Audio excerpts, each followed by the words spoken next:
ਵਾਹਿਗੁਰੂ ਜੀ ਦਾ ਖਾਲਸਾ, ਵਾਹਿਗੁਰੂ ਜੀ ਦੀ ਫਤਿਹ।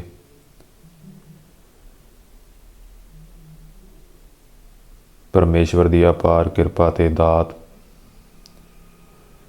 ਜੋ ਪ੍ਰਾਪਤ ਹੋਈ ਹੈ ਸਿੱਖ ਨੂੰ,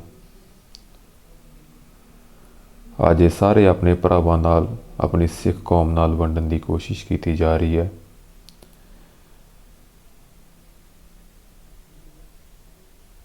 ਕਈ ਵਾਰ ਪਰਮੇਸ਼ਵਰ ਕਿੰਨਾ ਕੁ ਦਿਆਲੂ ਤੇ ਕਿਰਪਾਲੂ ਹੋ ਜਾਂਦਾ ਆਪਣੇ ਸਿੱਖ ਤੇ, ਇਹ ਪਤਾ ਨਹੀਂ ਲੱਗਦਾ ਕਿ ਇਹ ਮਾਲਕ, ਇਹ ਦਾਤੇ, ਇਹਨੇ ਭਾਗ ਨਹੀਂ ਸਨ, ਇਹਨੇ ਕਰਮ ਨਹੀਂ ਸਨ, ਇਹਨਾਂ ਜਪ ਤਪ ਨਹੀਂ ਸੀ, ਫਿਰ ਵੀ ਤੁਸੀਂ ਆਪਣੇ ਬੱਚੇ ਤੇ ਕਿਰਪਾ ਕੀਤੀ।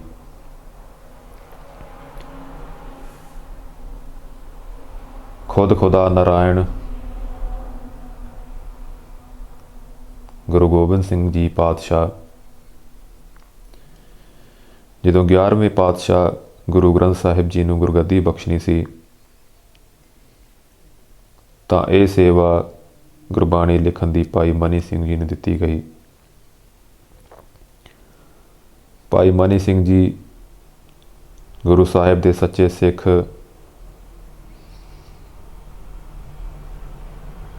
ਪਰਮੇਸ਼ਵਰ ਦੇ ਚਰਨਾਂ 'ਚ ਅਰਦਾਸ ਕਰਕੇ ਆਪਣੀ ਸੇਵਾ ਬਖੂਬੀ ਨਿਭਾਈ। ਇਸ ਵੇਲੇ ਜੋ ਪੋਥੀ ਸਾਹਿਬ ਸੰਗਤ ਦਰਸ਼ਨ ਕਰ ਰਹੀ ਹੈ,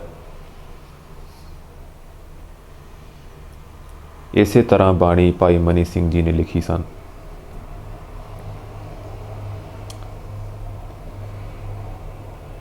ਇਸ ਨੂੰ ਲੜੀਵਾਰ ਜਾਂ ਡੰਡਾ ਬੀੜ ਵੀ ਕਹਿੰਦੇ ਹਨ, ਜਾਂ ਪੂਰਨ ਸੰਪੂਰਨ ਲੜੀਵਾਰ ਸਰੂਪ।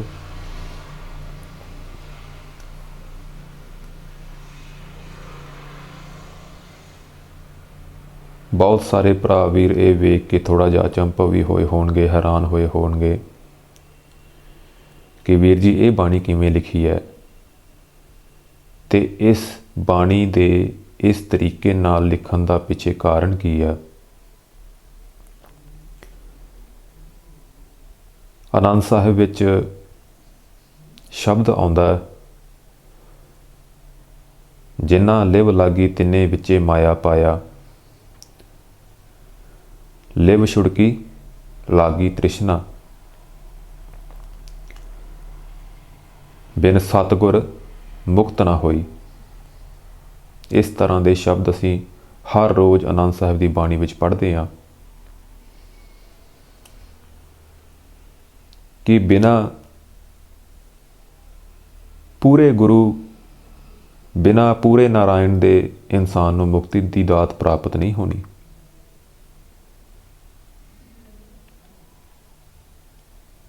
ਸਾਡੇ ਬਹੁਤ ਸਾਰੇ ਆਲ ਓਵਰ ਦੀ ਵਰਲਡ ਸਿੱਖ ਭਰਾ ਇਹ ਗੱਲ ਕਰਦੇ ਨੇ ਕਿ ਵੀਰ ਜੀ ਸਾਡਾ ਧਿਆਨ ਨਹੀਂ ਲੱਗਦਾ, ਬਾਣੀ ਨਾਲ ਟਿਕਾ ਨਹੀਂ ਆਉਂਦਾ, ਆਨੰਦ ਨਹੀਂ ਆਉਂਦਾ ਬਾਣੀ ਪੜ੍ਹਨ ਦਾ, ਨਾ ਮਨ ਨੂੰ ਸ਼ਾਂਤੀ ਮਿਲਦੀ ਹੈ, ਪਤਾ ਨਹੀਂ ਕੀ ਕਾਰਨ ਹੈ।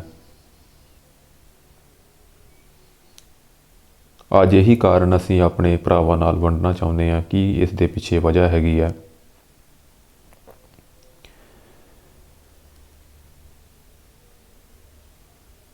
ਹੋ ਸਕਦਾ ਕੌਮ ਦੇ ਵੈਰੀਆਂ ਨੇ ਕੁਛ ਛੇੜਛਾੜ ਕੀਤੀ ਹੋਵੇ ਬਾਣੀ ਨਾਲ, ਇਹ ਹੋ ਨਹੀਂ ਸਕਦਾ, ਇਹ ਸੱਚੀ ਗੱਲ ਹੈ।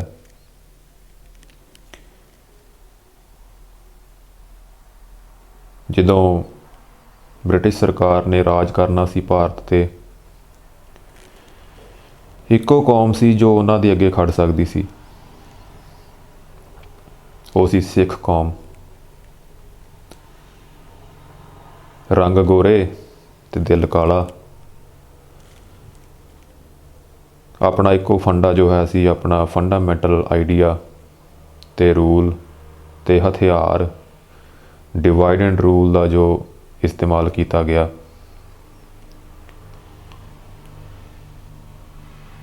इस तरह के ਸਰੂਪ पंज सन, पंज तख्तां उत्ते विराजमान सन। उत्थे पाबंदियां लाइयां गईयां, कब्जा किया गया। सिख कौम नूं कोई ग्रंथी, कोई पाठी उत्थे जाण दा हुक्म नहीं सी किसी नूं। हिंदू महंत बिठाए गए ते अपना जो रूल हैगा सी, डिवाइड एंड रूल, वो इस ते अपलाई किया गया। बाणी वख-वख कर दी गई।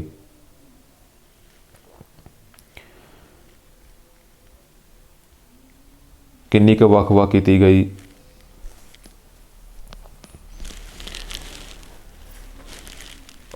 इन्नी क वख-वख की गई बाणी।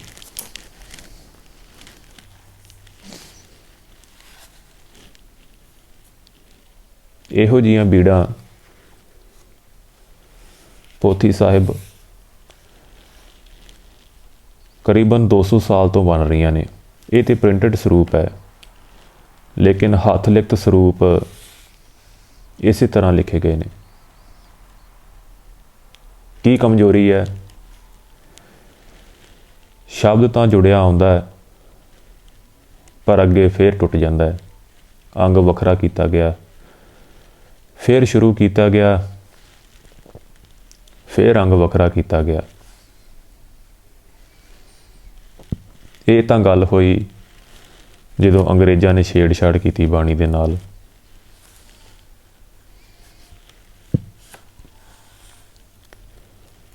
अज दे सिख समाज के भाईचार इनू लड़ीवार ਸਰੂਪ बोलते हैं।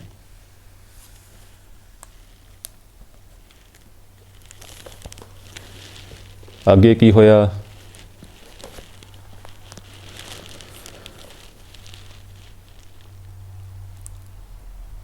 थोड़ा बहुत चलो जो लड़ीवार ਸਰੂਪ नाल हिसाब नाल ये कहते ने बाणी लिखी है, ठीक सी। थोड़ी बहुत सिक्खी अंदर हैगी सी इन्हां अंदर, जिवें 1950 दे विच 84 विच, क्योंकि थोड़ा बहुत ध्यान लग जाता सी। थोड़ा बहुत, बहुता नहीं, तिनका मात्र। कहते तिनका मात्र भी तारन लई काफ़ी हुंदा है।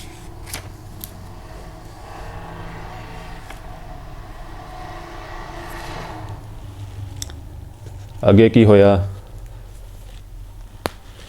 ज्यों ज्यों वक्त बीतता गया, इंसान के अंदर दिमागी कमजोरी आती गई, तो सिखां अंदर भी, क्योंकि रहतवान नहीं सन, सरबलों नाल जुड़े नहीं सन, इस करके आप ही टुटे हुए सन, वख-वख सन। अपने गुरु के अंग भी वखरे वखरे कर दिते गए। इस नूं पदछेड़ ਸਰੂਪ कहते हैं। जे सच सुनना होवे, क्योंकि सच बड़ा कौड़ा हुंदा, इस बाणी का दिमाग उत्ते कोई इफेक्ट नहीं हैगा। जिहड़ा इंसान इस बाणी नूं पढ़ रहा है, वो इवें है जिवें पत्थर नूं पानी विच डबो के बाहर कढ लीए तो फिर सुक्का दा सुक्का।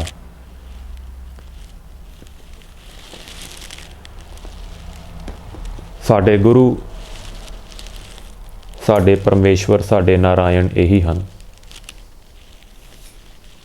पूरियां कलावां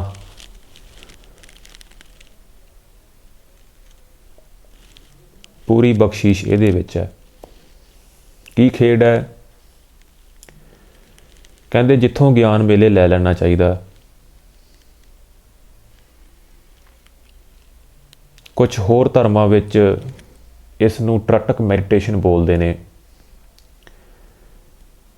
ट्रटक मतलब ध्यान लाउणा, लिव लाउणी, फोकस करना, कॉन्सनट्रेशन करनी। वो कहते हैं कि ध्यान लग जाए तो परमेश्वर की प्राप्ति हो जाती है। यही खेल, पर उहदे नालों कई गुणा गांह की खेड साडे 11वें नारायण ने धन धन गुरु ग्रंथ साहिब जी।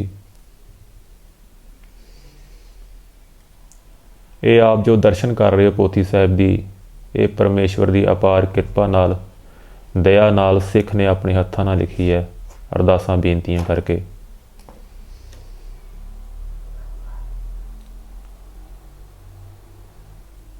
जो इंसान इस बाणी नूं पढ़दा हर रोज़,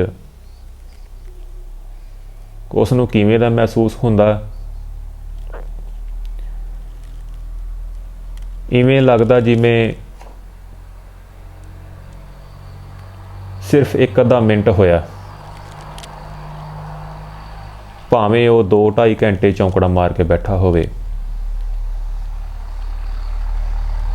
खेल की है?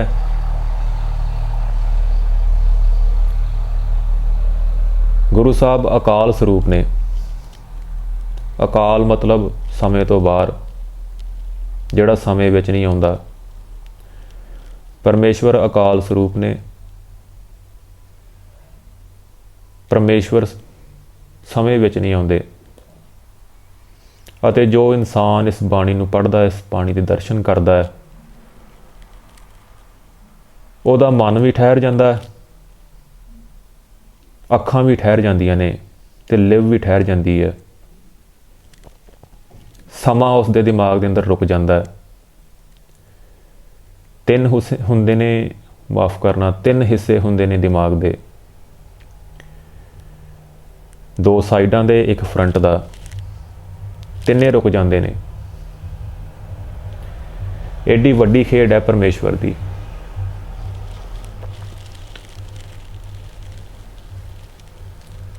साडे सिख भरा कहंदे ने, वीर जी भरा जी मन नहीं टिकदा, फुरने आउंदे ने, मन बिखरिया होया। टिकेगा कित्थों? जदों अधूरी बाणी पढ़नगे तो फिर ही टिकना नहीं हैगा। ये टिकेगा उदों जदों पूरे गुरु के दर्शन होणगे, पूरे नारायण के दर्शन होणगे, पूरे खुद खुदा के दर्शन होणगे।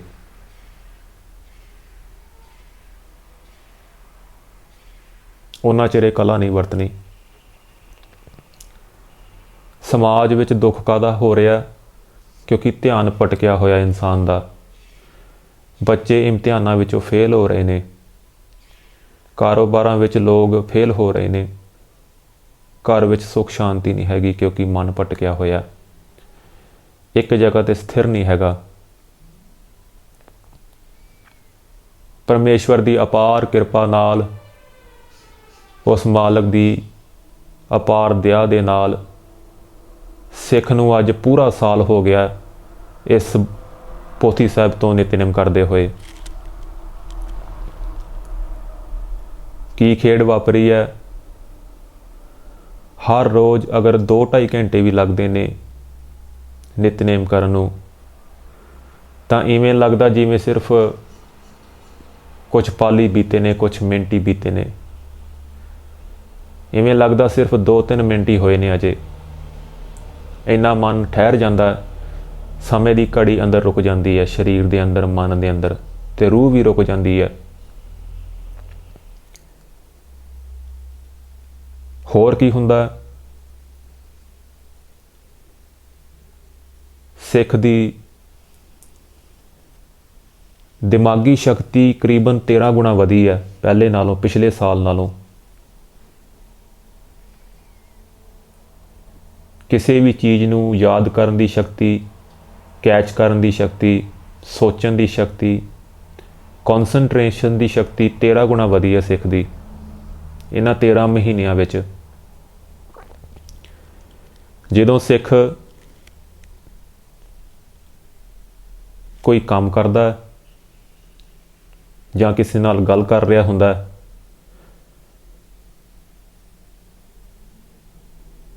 तां दूसरी साइड ते इंसान की बोल रहा उन्होंने पता नहीं लगता, सुनाई नहीं दिंदा। मैनू मेरा इन्ना ध्यान लग जाता। कितनी हैरानी वाली गल है कि अगर मैं ਕਿਸੇ ਇਨਸਾਨ ਨਾਲ ਗੱਲ ਕਰ ਰਿਹਾ, ਸਾਈਡ ਤੋਂ ਕੋਈ ਆ ਕੇ ਮੈਨੂੰ ਬੁਲਾ ਰਿਹਾ, ਮੈਨੂੰ ਉਹਦੀ ਆਵਾਜ਼ ਸੁਣਾਈ ਨਹੀਂ ਦਿੰਦੀ।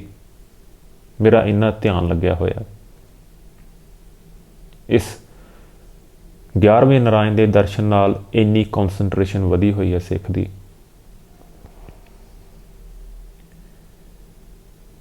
ਜਦੋਂ ਕੌਨਸੈਂਟਰੇਸ਼ਨ ਵੱਧ ਜਾਂਦੀ ਹੈ ਤਾਂ ਸਾਰੇ ਕਾਰਜ ਸਿੱਧ ਹੋ ਜਾਂਦੇ ਨੇ।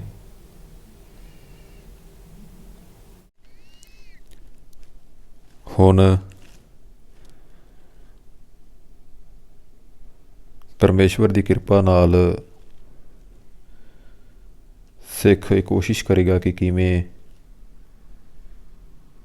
ਇਹ ਬਾਣੀ, ਜਿਸ ਨੂੰ ਪੂਰਨ ਸੰਪੂਰਨ ਲੜੀਵਾਰ ਸਰੂਪ ਕਹਿੰਦੇ ਨੇ, ਲਿਖੀ ਜਾ ਸਕਦੀ ਹੈ।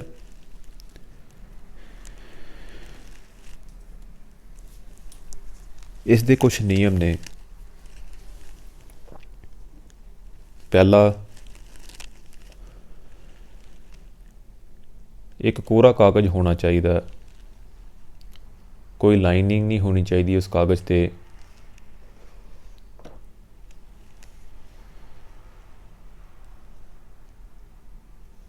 ਕੋਈ ਡਿਜ਼ਾਈਨਿੰਗ ਨਹੀਂ ਹੋਣੀ ਚਾਹੀਦੀ।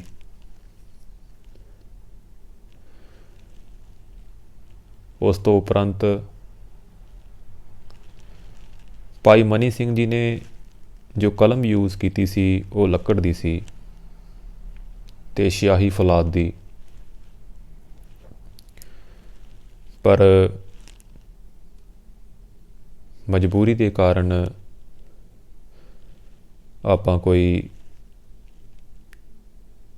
ਚੰਗਾ ਨੀਲੇ ਰੰਗ ਦਾ ਪੈਨ ਲੈ ਸਕਦੇ ਹਾਂ, ਕਲਮ ਲੈ ਸਕਦੇ ਹਾਂ। ਬਾਣੀ ਦੇ ਨਿਯਮ: ਕਾਗਜ਼ ਕੋਰਾ ਹੋਵੇ, ਕਲਮ ਕੋਈ ਚੰਗੀ ਨੀਲੇ ਰੰਗ ਦੀ ਹੋਵੇ, ਕਲਮ ਵਧੀਆ ਹੋਵੇ। ਖੇਲ ਕੀ ਹੈ?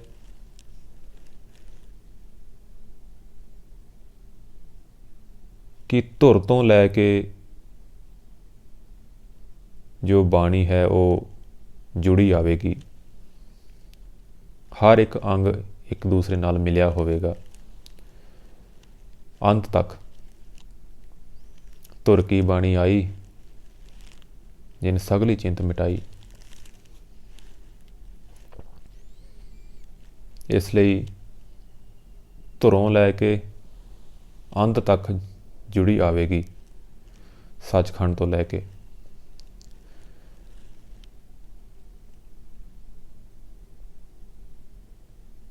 ਇਹ ਆਪ ਦਰਸ਼ਨ ਕਰ ਸਕਦੇ ਹੋ। ਸਾਰੇ ਦੇ ਸਾਰੇ ਅੱਖਰ, ਸਾਰੇ ਦੇ ਸਾਰੇ ਸ਼ਬਦ ਜੁੜੇ ਹੋਏ ਹਨ। ਸਿਹਾਰੀ ਬਿਹਾਰੀ ਸਾਰਾ ਕੁਝ ਅੰਤ ਤੱਕ। ਅੱਗੇ ਵੀ ਇਸ ਤਰ੍ਹਾਂ ਹੀ ਹੈ। ਇਹ ਬਾਣੀ ਸ਼ਬਦ ਹਜ਼ਾਰੇ ਦੀ ਹੈ।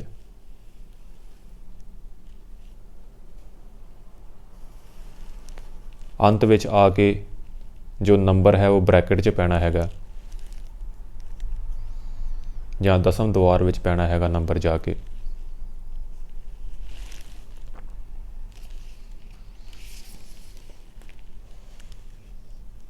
एक छोटी जी कोशिश निमाणे जे सिख थी, जिन्ना क थोड़ा बहुत ज्ञान परमेश्वर ने दिता। ये बाणी पढ़न का ये फायदा है कि ध्यान लग जाएगा। ध्यान लग गया तो सारा खेल समझ आ जाएगा, रूहानियत का भी, माया का भी। इत्थे भी सुख मानांगे, आनंद मानांगे, अगे भी मानांगे।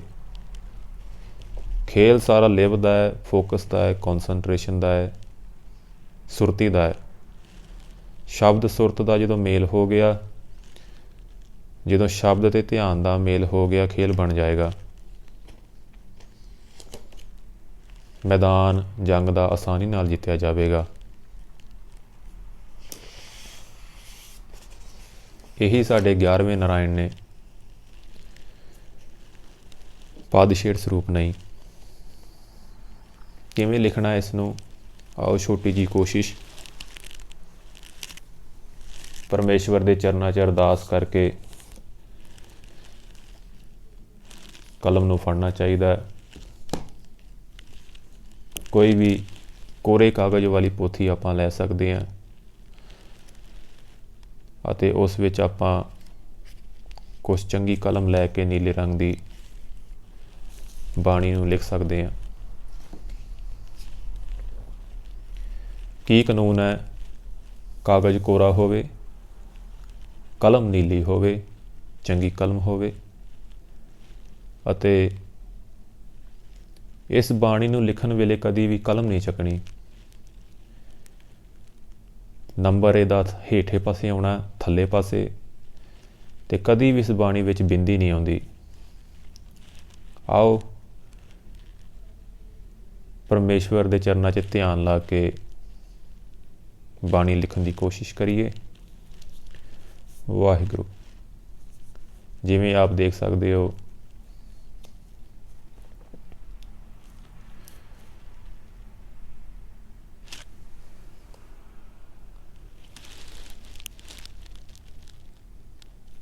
ਇੱਕ ਓੰਕਾਰ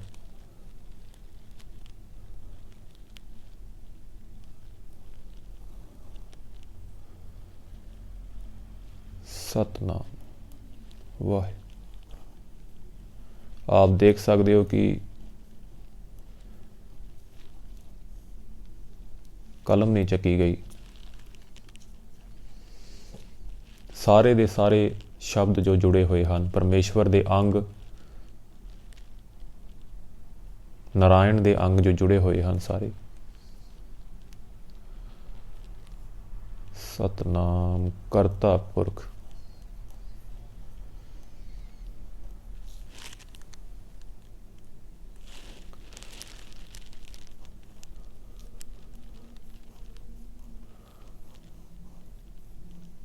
इस तरह सारी बाणी लिखनी हैगी है। जो एक लाइन खत्म हो जाती है फिर थले आना है। इस तरह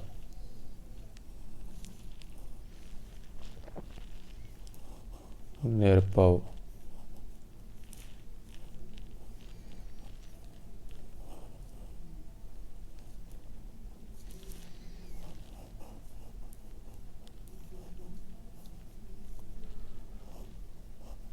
निर्वैर वाहिगुरू।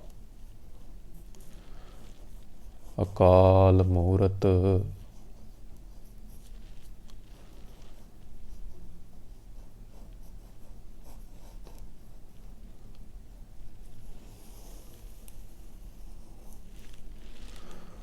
आजुनी सैपं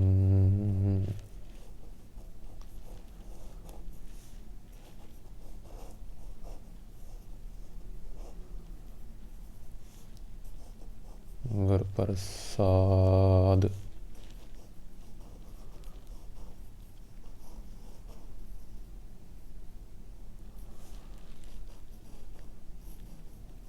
जप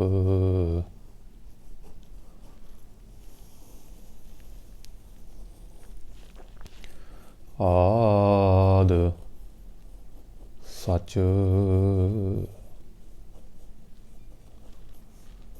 जुगाद सच।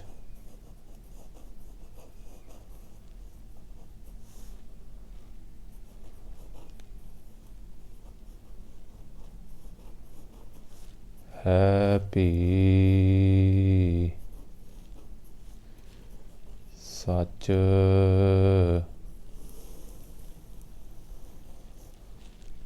नानक होसी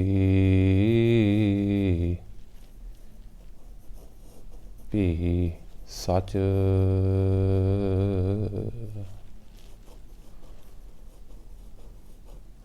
वाहिगुरू। इस तरह अंत विच आके नंबर पा देना है। पहला नंबर वाहिगुरू। इस तरह सारी बाणी लिखनी हैगी है। ध्यान लग जाएगा, सुरती लग जाएगी, खेल सारा समझ आ जाएगा, मन तन खिड़ जाएगा। ਫਿਰ ਪਤਾ ਲੱਗੇਗਾ ਕਿ ਸੱਚਖੰਡ ਇਨਸਾਨ ਦੇ ਅੰਦਰ ਹੀ ਹੈ, ਸਵਰਗ ਵੀ ਇਨਸਾਨ ਦੇ ਅੰਦਰ ਹੈ, ਖੁਸ਼ੀਆਂ ਆਨੰਦ ਵੀ ਇਨਸਾਨ ਦੇ ਅੰਦਰ ਹੀ ਹੈ, ਬਾਹਰ ਕੁਛ ਨਹੀਂ ਹੈਗਾ। ਕਦੋਂ ਲੱਭਣਾ? ਜਦੋਂ 11ਵੇਂ ਪਾਤਸ਼ਾਹ ਦੇ ਦਰਸ਼ਨ ਹੋਏ, 11ਵੇਂ ਨਾਰਾਇਣ ਦੇ ਦਰਸ਼ਨ ਹੋਏ। ਬਹੁਤ ਬਹੁਤ ਭਾਗ ਸਿੱਖ ਦੇ। ਪੂਰਾ ਸਾਲ ਹੋ ਗਿਆ, ਅੱਜ 12 ਮਹੀਨੇ 13ਵਾਂ ਮਹੀਨਾ ਚੜ੍ਹ ਗਿਆ। ਬਹੁਤ ਬਹੁਤ ਭਾਗ ਜਾਗੇ ਨੇ ਸਿੱਖ ਦੇ ਕਿ ਇਹੋ ਜਿਹੇ ਪਰਮੇਸ਼ਵਰ ਦੇ ਦਰਸ਼ਨ ਹੋਏ ਨੇ, ਹੋਏ ਵੀ ਅੰਦਰੋਂ ਨੇ। ਬਹੁਤ ਬਹੁਤ ਭਾਗ ਜਿਨ੍ਹਾਂ ਨੂੰ ਇਸ ਤਰ੍ਹਾਂ ਪੂਰਨ ਸੰਪੂਰਨ ਲੜੀਵਾਰ ਬਾਣੀ ਦੀ ਦਾਤ ਪ੍ਰਾਪਤ ਹੋਏਗੀ। ਦੁਨੀਆ ਦੀ ਕੋਈ ਵੀ ਮਸ਼ੀਨ ਬਾਣੀ ਨੂੰ ਲਿਖ ਨਹੀਂ ਸਕਦੀ, ਇਹ ਹੱਥਾਂ ਨਾਲ ਹੀ ਲਿਖਾਉਣੀ ਹੈਗੀ ਆ। ਸੰਤ ਜਰਨੈਲ ਸਿੰਘ ਜੀ ਭਿੰਡਰਾਂਵਾਲਿਆਂ ਦੇ ਬਚਨ ਹਨ ਕਿ ਕੌਮ ਨੂੰ ਜੋੜਨਾ ਸੀ ਤਾਂ ਗੁਰਬਾਣੀ ਵੀ ਜੋੜ ਦਿਓ, ਹੱਥ ਲਿਖਤ ਕਰ ਦਿਓ ਗੁਰਬਾਣੀ ਪਰਮੇਸ਼ਵਰ ਦੀ, ਫਿਰ ਹੀ ਇਹ ਕੌਮ ਸਾਰੀ ਜੁੜੇਗੀ। ਜਿੰਨਾ ਚਿਰ ਬਾਣੀ ਅਲੱਗ ਅਲੱਗ ਹੈ, ਗੁਰੂ ਸਾਹਿਬ ਦੇ ਅੰਗ ਅਲੱਗ ਅਲੱਗ ਨੇ, ਉਹਨਾਂ ਚਿਰ ਇਹ ਸਿੱਖ ਕੌਮ ਵੀ ਅਲੱਗ ਅਲੱਗ ਹੀ ਰਹੇਗੀ। ਇਹੀ ਖੇਲ ਹੈ, ਇਹੀ ਵਿਧੀ ਦਾ ਵਿਧਾਨ ਚੱਲੇਗਾ। ਗੁਰੂ ਸਾਹਿਬ ਦੇ ਅੰਗ ਪੂਰਨ ਕਰ ਦਿਓ, ਇਹ ਸਿੱਖ ਕੌਮ ਵੀ ਪੂਰਨ ਹੋ ਜਾਵੇਗੀ, ਪੂਰੀ ਕਲਾ ਆਵੇਗੀ ਇਹਦੇ ਕੋਲ। ਸਾਰੇ ਪਾਸੇ ਖੁਸ਼ੀਆਂ ਆਨੰਦ ਦੇ ਗੇੜੇ ਹੋਣਗੇ। ਪਿਆਰ ਭਾਵਨਾ ਦਇਆ ਪ੍ਰੇਮ ਜਾਗੇਗਾ ਸਾਰਿਆਂ ਵਿੱਚ। ਪਦਛੇੜ ਸਰੂਪ ਤੋਂ ਨਹੀਂ, ਪੂਰਨ ਸੰਪੂਰਨ ਲੜੀਵਾਰ ਸਰੂਪ। ਜਿਹਦੇ ਕੋਲ 11ਵੇਂ ਪਾਤਸ਼ਾਹ ਨੇ ਉਹਦੇ ਕੋਲ ਸਭ ਕੁਛ ਹੈ, ਅਤੇ ਜਿਹਦੇ ਕੋਲ ਗੁਰੂ ਨਹੀਂ ਹੈਗਾ ਉਹ ਨਿਗੁਰਾ, ਉਹ ਤਾਂ ਇਵੇਂ ਹੈ ਦੁਨੀਆ 'ਤੇ ਘੁੰਮਣ ਫਿਰਨ। 84 ਦੇ ਗੇਟ ਵਿੱਚ ਫਿਰ ਪੈਣਾ ਪਵੇਗਾ ਉਸਨੂੰ। ਹੱਥ ਜੋੜ ਕੇ ਬੇਨਤੀ ਹੈ, ਜਿਨ੍ਹਾਂ ਨੂੰ ਗੁਰੂ ਸਾਹਿਬ ਨਾਲ ਪ੍ਰੇਮ ਹੈ, ਭਟਕ ਰਹੇ ਨੇ, ਰਸਤਾ ਨਹੀਂ ਲੱਭ ਰਿਹਾ, ਹੱਥ ਲਿਖਤ ਬਾਣੀ ਜ਼ਰੂਰ ਕਰਨ ਆਪਣੇ ਘਰ ਵਿੱਚ।